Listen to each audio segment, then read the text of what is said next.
So let's take a look at how to do some field maintenance on the Skeg system on Jackson Kayak.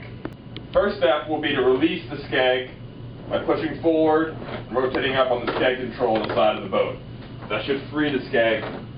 If it's jammed with debris or other blockages while you're maintaining it, it's okay, just release the Skeg so that it freely floats. So when released, the Skeg should operate freely. It's controlled by a spring inside the housing. If this is not happening, the first step to maintain the Skeg is to remove the Phillips head screw and tab at the front. So you'll need a Phillips head screwdriver to do this.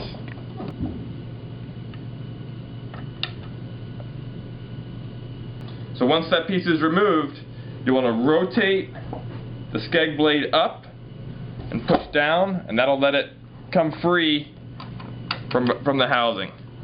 Now down below there's a spring in there. We can pull it back forward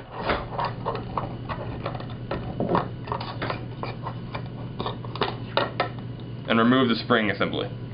Once the blade is removed, you should have access to clear any obstructions from inside the housing. If the spring has been bent, you'll want to bend it back and restore this nice 90-degree configuration. A small bend on one end and a loop on the other. To reinstall the spring in assembly, what you'll want to do is put the bent end of the spring in on the cable side of the blade. You'll see this side has no cable seam, this side has the cable terminal end. You'll want to insert and rotate and then wrap the spring so that it's on the opposite side of the cable. So it wants to go in on one side and put the spring on the opposite side of the cable. You'll then guide that spring underneath the bolt at the bottom of the housing. There's a bolt going across. You want the spring to go underneath that, slide it forward, drop the blade in so that catches in the hook, and pull it back to where it's firmly seated.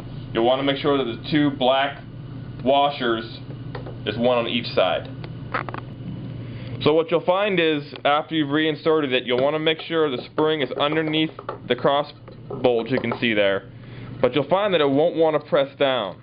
What you need to do is, using a stick or your screwdriver, is slide the bottom of the spring forward and then press down. And that'll get it operating properly.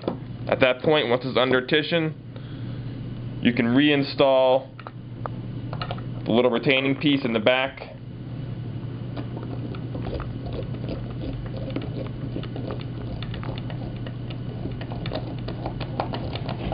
And you'll be good to go. Now what you want to caution against is you don't want to, if you're using power tools, or you just don't want to over tighten this bolt, just hand tighten it so that you don't strip out the plastic.